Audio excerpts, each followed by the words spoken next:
Alright, guys, forget everything you thought you knew about history. If you thought Tudor queens were just stuffy figures in dusty portraits, well, then you haven't seen Six the Musical. Now, one thing's for sure, this isn't your grandma's history lesson. This is history remixed, remastered, and ready to take the stage. Six is a British musical comedy in the style of a pop concert, with its music, book, and lyrics written by both Toby Marlowe and Lucy Moss. Six the Musical tells the story of the six wives of Henry VIII, not as victims, but as fierce, independent women. Now we're talking Catherine of Aragon, who recounts how Henry wished to annul their marriage and place her in a nunnery despite her true loyalty to him. Anne Boleyn, who boasts about Henry wanting her instead of Catherine, then complains of Henry's infidelity, which led to Anne's own flirtations with other men, which then were the grounds for her beheading. Jane Seymour steps up to take her turn, but she's actually ridiculed for having an easy time with Henry. However, while admitting that she may have been the only wife Henry truly loved, Jane claims that Henry's love was conditional, only guaranteed because she produced a male heir, and, well, that she stood by him despite his many, many faults.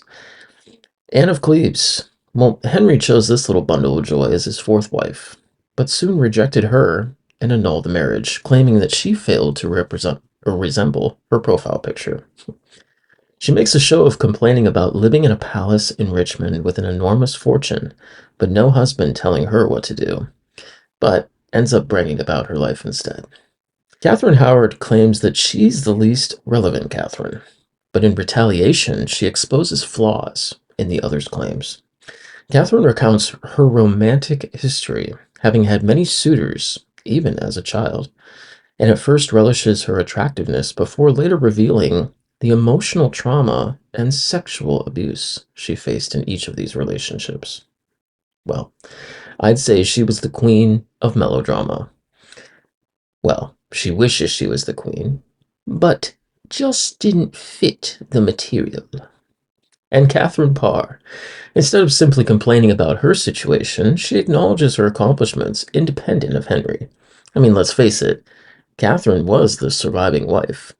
There was no death to be had here. Well, only a natural death.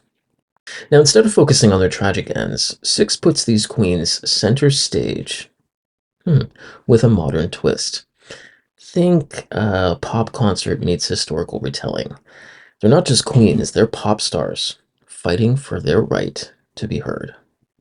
In late 2016, Toby Marlowe was selected by the Cambridge University Musical Theatre Society to create and write a new musical that would be presented at next year's Edinburgh Fringe Festival. Now, Marlowe, who was in his final year at Cambridge University, created a concept along with fellow student Lucy Moss for a musical that would involve retelling the story of King Henry VIII's ex-wives. Now, fun fact here. The inspiration for the musical's concert concept came from Beyoncé's 2011 concert, Live at Roseland, Elements of Four. So, one could say, that's pretty flawless. In developing the characters, Marlowe and Moss were inspired by several real-life pop stars who were used as a composite and musical inspiration for the characters. Here are these six ex-wives and their corresponding pop star inspirations. Now, this queen would have slayed the Super Bowl halftime show, but she probably would have insisted on wearing a full-length velvet gown and a tiara. And her backup dancers, well, they would have been replaced by a choir of monks chanting Gregorian chants. Yes, we're talking about Catherine's real-life model, Beyoncé. If Anne Boleyn were a modern pop star, she'd be a mix of both Avril Lavigne and Lily Allen. She'd pen chart-topping hits about the perils of royal court life, dissing the king on social media, and probably getting into a Twitter feud with the Pope. If this next queen were a modern day singer, she'd be a powerhouse, like Adele and Celine Dion.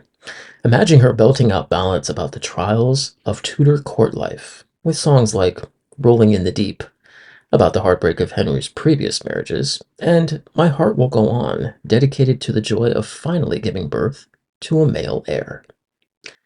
Now, imagine, if you will, this next queen dropping a diss track about Henry VIII, rocking a custom made Versace gown with a Tudor rose motif, and owning the stage with her signature sass. Yes, Anne of Cleves would be the queen of the Six Wives, and her music videos would be epic historical reimaginings of both Nicki Minaj and Rihanna. Now, one could probably imagine this next wife releasing a catchy pop album about her teenage rebellion with songs like Problem with the King and Toxic Court Life. She'd have legions of Howardites, and her music videos would feature elaborate costumes by both Ariana Grande and Britney Spears. Yes, her entire life was a desperate quest to be popular at court.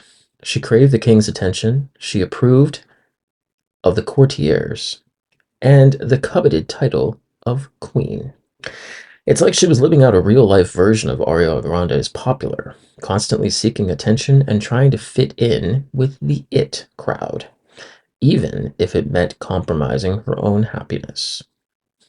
And yet again, we come to the final wife. Now imagine her penning soulful ballads about the Tudor court, with lyrics about navigating politics, religion, and the complexities of life as a royal.